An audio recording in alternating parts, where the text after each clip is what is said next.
ପରିବାରର ସମସ୍ତଙ୍କ ସାମ୍ନାରେ ଅପଦସ୍ଥ ହେଲେ ବବ୍ଲି ଆଉ ଅପଦସ୍ଥ କରିଛନ୍ତି ନିଜେ ତରୁଣ। ହଁ ଫ୍ରେଣ୍ଡସ୍, ଆପଣମାନେ ଯାହା ଶୁଣୁଛନ୍ତି ସବୁ ସତ। କାରଣ ତାରିଣୀକୁ କିଛି କରାଟେର ଟିପ୍ସ ଶିଖାଉଥିଲେ ବବ୍ଲି, ଆଉ ଠିକ୍ ଏହି ସମୟରେ ଆସି ପହଞ୍ଚିଗଲେ ତରୁଣ ଏବଂ ତାପରେ ଆର୍ଗୁମେଣ୍ଟ ହେଇଛି ଏବଂ ତରୁଣ ବହୁତ ରାଗିଯାଇ ହାଇପର ହେଇଛନ୍ତି ଏବଂ ବବ୍ଲିଙ୍କୁ ବହୁତ ଗାଳି ଦେଇଛନ୍ତି। ଏମିତିକି ସେ କହିବାକୁ ଭୁଲି ନାହାନ୍ତି, ତୁମେ ତାରା ନୁହଁ କି ତାରିଣୀର ମା ନୁହଁ। ତୁମେ କିଭଳି ଭାବରେ କାହାର କଥାରେ ତୁମେ ତାରିଣୀଙ୍କୁ ଏମିତି ଭାବରେ କରାଟେ ଶିଖାଇବାକୁ ସାହସ କଲ। ଏ କଥା ଏ ଟପିକ୍ ଆଲୋଚନା ଚାଲିଥିବା ସମୟରେ ଠିକ୍ ଏହି ସମୟରେ ଘରର ସମସ୍ତ ଲୋକ ଆସି ଉପସ୍ଥିତ ହୋଇଛନ୍ତି।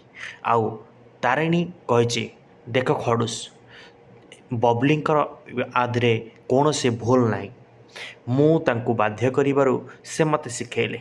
କିନ୍ତୁ ଖଡ଼ୁସ ମାନେ ତରୁଣ ତାରିଣୀଙ୍କୁ ରାଗିଯାଇ କହିଛନ୍ତି, ଦେଖ ତୋର ଏଥିରେ ମୁଣ୍ଡ ଖେଳାଇବା କିଛି ଦରକାର ନାହିଁ।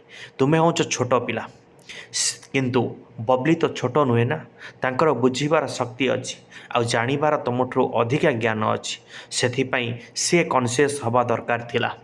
ତ ଏ କଥା ପରେ ତାରିଣୀ ସେଠାରୁ ଚାଲି ଯାଇଛନ୍ତି ଏବଂ ଗଲା ପରେ ଦାଦା ବବ୍ଲିକୁ ଦେଖେଇକି କହିଛନ୍ତି, ଗୋଟେ ବଡ଼ ଲୋକଙ୍କ ଭୁଲ ପାଇଁ ଗୋଟେ ଛୋଟ ପିଲା ଗାଳି ଶୁଣୁଛି। ହଁ ଫ୍ରେଣ୍ଡସ୍, ଏ କଥା କହିସାରିଲା ପରେ ବବ୍ଲି କହିଛନ୍ତି, ଦେଖ ତରୁଣ, ତୁମେ ଯାହା କହୁଛ ତାହା ଠିକ୍ ନୁହେଁ। କ'ଣ କହୁଛନ୍ତି ଜାଣିବା ପାଇଁ ଆମ ଚ୍ୟାନେଲକୁ ସବସ୍କ୍ରାଇବ୍ କରନ୍ତୁ। ଥ୍ୟାଙ୍କ